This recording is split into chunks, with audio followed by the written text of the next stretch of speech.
In the Know, a radio program talking to the newsmakers in Ogle, Lee, DeKalb counties, and beyond, keeping you in the know. Good morning. I'm Charles Van Horn, and joining us today is going to be State Senator Win Stoller. Good morning, sir. Hi, Charles. How you doing? Good to be with you this morning. Doing great. Going to be a great chance to talk to you. Of course, your political future. You've already announced that you're not going to be seeking re-election. So putting that aside as we start, first, let's talk about 2023, the year that just passed. Legislatively, you guys worked really hard in Springfield over the last year. Of course, everybody says they do every year, but you guys did get some things accomplished this year. What are some of the highlights for the last year for you? Yeah, well, one of the things I'm really excited about and relates to the Rochelle area specifically is the bill that we passed that protects that $70 million investment in the enterprise zone there at I-39 and I-88. There was $70 million invested in that enterprise zone for roads, utilities, a rail access, and an intermodal rail yard there. And that was at risk because of a wind and solar bill that was passed that kind of removed all the restrictions of where those could be located. And so that meant that enterprise zone could go to a wind or solar project, but that entire area was designed to attract kind of good, high-paying industrial jobs. Think like a car factory or electrical vehicle battery factory, that sort of thing that has good, ongoing, high-paying jobs. And so we were very concerned about that. So I worked with the whole team locally and was really excited to get that bill passed into law to protect that area. And it is sort of important to have that eye for the future, especially because, again, there is right now a lot of it's fields. But we all can sort of see the potential there to put factories and, as you said, manufacturing in the area. Clearly, for the sake of the tax base, obviously, the state of Illinois would be more in favor of something that's going to generate more for the economy, especially job-wise. Speaking of jobs, has there been any other legislation throughout the year that you guys have sort of worked together on to make things better for those in Illinois? Yeah, well, one thing, talking about looking towards the future, is we passed a bill that removed the ban on new nuclear plants being built in Illinois. This was a ban that was put in the 70s when it was kind of the Wild West days of the old nuclear factories. Things have come light years since then, new generation of nuclear. This bill is going to allow the development of the small modular nuclear reactors. When they come online here, they're probably 5 to 10 years out as far as development. But nuclear is going to be increasingly a big part of our energy solution in the future.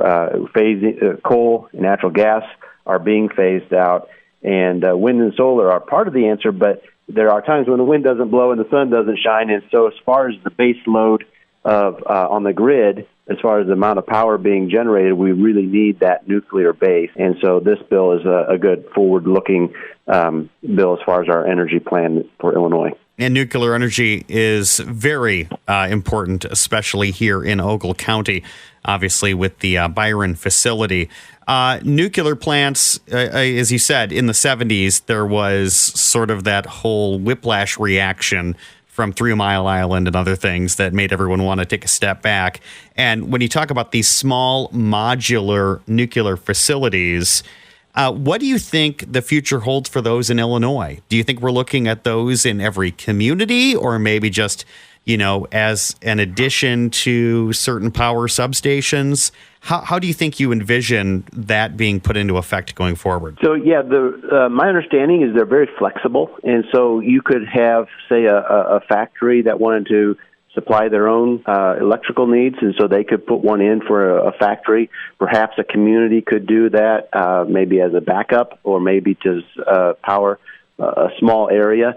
But these are not the large-scale factories that we have at, like, Byron and Cordova and so forth, where it would be nothing along that scale as far as this goes at this time. That's not what this bill does, is to allow a new development of that scale. This sounds really like something out of the Jetsons. Yeah, right. Just your own backyard nuclear generation station.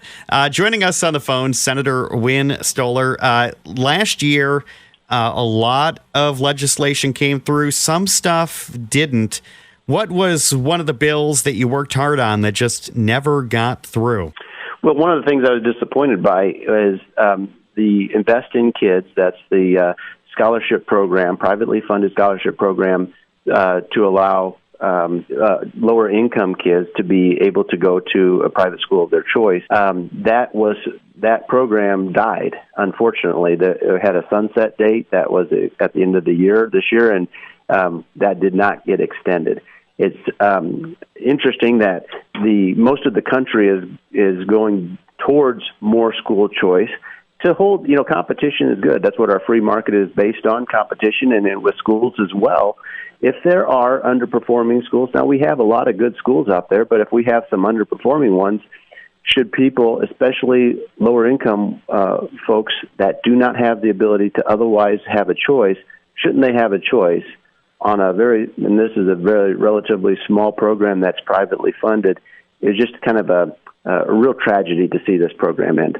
And critics would say, obviously, that public schools work better when all the children are there, and you're looking for ways to give parents the choice to give some direction as to their children's education. Any chance that bill's going to be attempted again or a variation of it for 2024? I think there's a lot of interest in that. I don't know that it'll be brought up again this spring. It seems pretty quickly for that to be reversed, but I'm hopeful that it will. Let's talk about reaching across the aisle. Being in the minority party in Illinois as a Republican, it sometimes is difficult to get things on your plate sort of shared around the room, and you have to work together. What's some bipartisan work you've done over the last year that has been really productive and helpful for people in the area and Illinois? Yeah, one of the things I've been pleased about is being a Republican in the superminority. I have been able to develop those relationships across the aisle. It's allowed me to get 15 separate pieces of legislation signed into law in just my first 3 years here. And this year I'm filing 7 bills that I think are good candidates for those bipartisan to get bipartisan support. One of which is if somebody is gambling and they win, it garnishes some of those winnings to pay off existing state debts that they have. So if they have back taxes or child support, things like that, this bill says, hey, if you have enough money to go out gambling, maybe you should take care, with the winnings, with the extra money that you just won, maybe you should take care of some of your responsibilities first. Well, that seems like something that hopefully both sides can agree on. Now, you chose not to run for re-election. You're going to slide back sort of into private life when your term is done, I believe, the beginning of 2025? That's right. My term now will end a year from January, so just over another year yet. And what are your plans sliding back into private life? Going to work more on the pickleball courts, maybe take up golf? No, I haven't jumped on that trend yet, but I do have a business that I run with my brother-in-law, and it's office furniture, and so I will be spending more time there as well, and still being active in the community in various ways. I just want to encourage people, whether it's like me for a few years, to step up and run for office or get involved in their communities. I'm going to be looking to kind of continue that myself, but also encourage others to say, you know what, we need good people stepping up. We don't want necessarily career politicians that are in it for themselves and can't get out when the time makes sense, but we want people involved in their community stepping up and saying, hey, you know what, we have a great state, and it takes people volunteering and leading to make sure it stays a great state. And speaking of being active, this is when I get to call you crazy, because I have my sister attempts to do various Ironman activities, and she's nuts. And it's my understanding that you perhaps have attempted to run, bike, and swim all on the same day. Yeah, that's right. I have done 2 full Ironman races and a number of half Ironman races. And I guess you could say that's just kind of my way to decompress and relax. I love going out for a long run or bike ride with some friends, and it's just something I enjoy. So, yeah, call me crazy if you want, but it's kind of a hobby of mine. Yeah, you enjoy. There is nothing about that I enjoy. If you catch me running, you better look to see what's chasing me, because I am not physically fit is not something I'm in for. State Senator Win Stoller joining us on the phone. You've got one more year ahead of you. Springfield life, of course, you've got a fairly short commute. How often do you stay the night in Springfield? Yeah, so I'm fortunate that I can either drive back and forth, or if it's busy or there's evening activities, I stay overnight too. My wife and she comes down to Springfield a lot with me, so we have a place that we rent so that I can kind of be flexible with that. But it is nice because there's a lot of receptions and events, and that connectivity that you get from attending those is important because you need to develop these relationships to be productive and get things done in Springfield. And one thing I always love asking anyone who works day-to-day in Springfield, which restaurant has the best horseshoe in town? Oh, there are a bunch of them. It's on a menu of most of the restaurants in Springfield. So I don't want to pick one out, but you will definitely get a good horseshoe if you're in Springfield. Yeah, horseshoes, for those of you not in the know, it's basically usually French fries or some kind of potato in a semi-ring with some meat in the middle, some eggs, some gravy, cheese, and who knows what else piled on top, maybe even a pancake. It's really like somebody went through a buffet and just scooped everything on a plate and said, there you go. Yeah, they usually have an ambulance waiting outside for the inevitable heart attack that you'll get. But you don't have to worry about that because you're training for Ironmans all the time, so you're good to go. Right. You're good to have that large pancake served on the pizza platter, which I have had down there, by the way. Phenomenal. You'll never finish it, though. State Senator Win Stoller on the phone with us. You talked about some of the things you're excited for in 2025. What are other things you're looking forward to in the next year, especially in regards to helping out the people in Northern Illinois?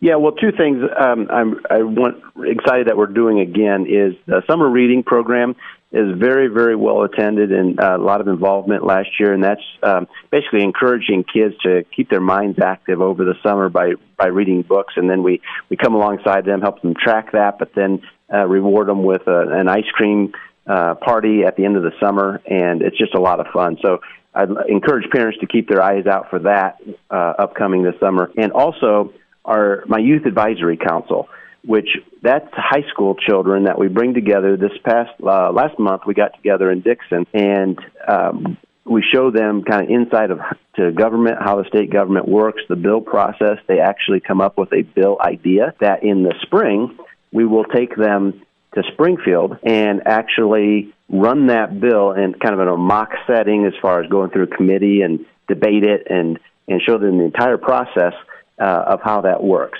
And so I would encourage if there's any school administrators out there or parents that think this would be great for their kids, be sure to ask about that. We had about 60 kids involved, and we'd love to have even more. And we had some Rochelle High School students involved in that as well. So that's something we're excited that is continuing. Can they propose something silly like making banana splits mandatory at all school lunches? Yeah, they can. We try to get them on something that is substantive but is relevant to them. So there's a lot of ideas that come from the high school kids about college tuition, affordability, mental health is a big issue that comes up, and so it's fun to see the ideas that they come up with. And it is great to get kids involved because they are evidently the future, no matter how much you don't want it to be. So. Yep, that's for sure. Yep. As State Senator Win Stoller joining us, you can always find out more information at your website, senatorstoller.com. That's STOLLER.com. And you've got a couple of offices. How often are you in your office in Dixon? Yeah, so we get up there, depending on what's going on as far as events and things, but about once a month or so. I've got an office in Geneseo and Peoria and Springfield. So it's a lot of area. In fact, the district is larger than the states of Delaware and Rhode Island combined. So there's just a lot of geography. So it's challenging to get around, but we do make sure we get to each office regularly. Well, thank you for joining us. Have a great legislative year for this next year, and I'm sure we'll be in touch. If anyone wants to get a hold of you with questions or ideas they'd like you to find out about, how do they reach you? They can email me at senatorstoller@gmail.com, so senatorstoller@gmail.com, or you can reach my office in Springfield at 217-782-1942. Senator Win Stoller, thank you so much for joining us. You have a great day and have a great rest of 2024. Thanks, Charles. Pleasure talking to you. Thanks so much. Thank you for listening to this week's In the Know. The program returns next week at this time with another great conversation with someone from your community.